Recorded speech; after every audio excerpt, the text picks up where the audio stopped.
Hi everyone, welcome back to evidyarthi.in। मैं हूँ मिताली और आप सबका स्वागत करती हूँ आज हमारे नेक्स्ट सीरीज में नेक्स्ट क्वेश्चन पेपर में which is so important. So basically आज हम लोग अपने मैथ्स का सीबीएसई का रिलीज्ड मैथ्स पेपर करने जा रहे हैं जो कि स्टैंडर्ड पेपर है। यानी कि आपको पता है कि ऑलरेडी दो पेपर के टाइप हमें क्लास 10th में दिए जाते हैं। वन इज बेसिक, जो लोग बेसिक के लिए आप ऑप्ट करते हैं वो बेसिक पेपर को देख सकते हैं, और ये मैंने आपके लिए स्टैंडर्ड पेपर का पूरा सोल्यूशन यहाँ पर लेकर आई हूँ। ठीक है, सो चलिए भाई शुरुआत करते हैं क्वेश्चन नंबर 1 से। और आप क्वेश्चन को यहाँ देख सकते हैं। क्वेश्चन में आपको बोला गया है late a and b be two positive integers such that a is equals to p cube q4 and b is equals to p square q cube। ठीक है, where p and q are prime numbers। सो सबसे पहले हमें paper question में first question में दिया ये है कि आपके पास दो पॉजिटिव इंटीजर्स हैं।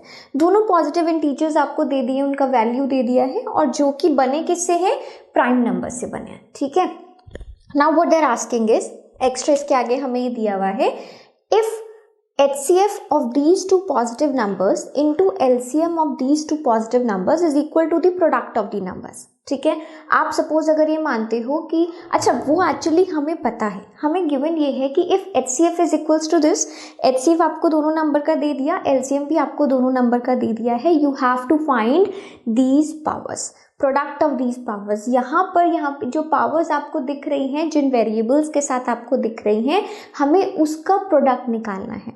अब फर्स्ट टाइम कोई भी क्वेश्चन पढ़ेगा तो आपको लगेगा यार ये क्या अतरंगी क्वेश्चन दे रखा है, पावर्स का प्रोडक्ट कौन करता है?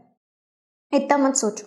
सोचने वाली बात यह है कि जो भी यहाँ पे पावर्स की जगह पे नंबर आएंगे ना, मुझे बस और उनका ही प्रोडक्ट करना है, उनको सिंपली मल्टीप्लाई करना है। बहुत बड़ी चीज नहीं है, क्वेश्चन देने का तरीका ऐसा है। ठीक है, सब क्योंकि स्टैंडर्ड पेपर है तो एक आपका वो मान के चलते हैं कि भाई इस इंटेलेक्चुअल लेवल का या फिर स्टैंडर्ड का बच्चा अगर पेपर दे रहा है तो उससे हम क्या एक्सपेक्ट कर सकते हैं। ठीक है, तो उसी के हिसाब से आपसे क्वेश्चन पूछा गया।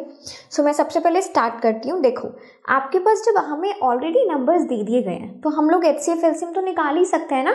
HCF का फंडा क्या होता है, अगर मैं इन दोनों नंबर्स का यहाँ पर HCF निकालती हूँ, ठीक है, HCF of A and B, HCF होता है कॉमन फैक्टर।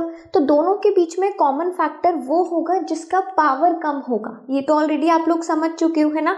सो यहाँ पर पावर कम किसका है, P का, P स्क्वायर का। एक जगह है P स्क्वायर, एक जगह है P क्यूब, क्योंकि ये फैक्टर है। फैक्टर एक वो नंबर होता है जो कि दूसरे नंबर को डिवाइड कर सके, तो फैक्टर हमेशा मुझे वो नंबर चुनना चाहिए जो कि छोटा हो। ठीक है, तो पी स्क्वायर हम यहाँ पर कर सकते हैं। सपोज मेरे पास एक नंबर है 2, एक नंबर है 4, तो मैं 2 चुनूंगी या 2 का स्क्वायर चुनूंगी, है ना, वो चुनूंगी जो कि छोटा होगा, वही उसका HCF बन पाएगा। तो यहाँ पर मेरे पास पी स्क्वायर आ गया। इसी तरीके से अगर आप क्यू का देखोगे तो क्यू में हम कौन सा नंबर चुनने वाले हैं, क्यू का लेस पावर वाला नंबर, तो that means I am going to take P का क्यूब। ठीक है, ये मेरे पास HCF आ गया।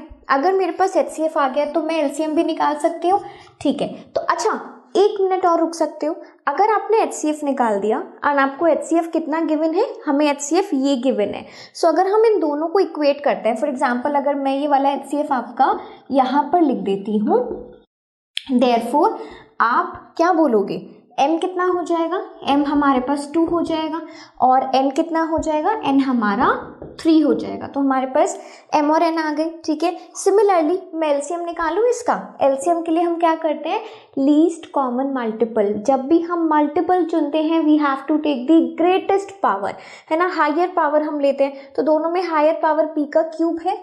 ठीक है, सो मैंने यहाँ पे ये ले लिया, यहाँ पर q का 4 है तो ये मैंने ऐसे ले लिया। अब आप देखो दोनों को कंपेयर करो, कंपेयरिंग, तो हमारे पास क्या आ जाएगा, r आ जाएगा हमारे पास 3 और s आ जाएगा हमारे पास 4 आ गए आपके पास। Now what we have to do, we need to find this. Find करते हैं, क्या दिक्कत है इसमें, m प्लस n मतलब 2 प्लस 3, और यहाँ पर क्या है 3 प्लस 4 यानी कि 7। तो आपके पास आंसर आएगा 5 into 7 which is equals to 35।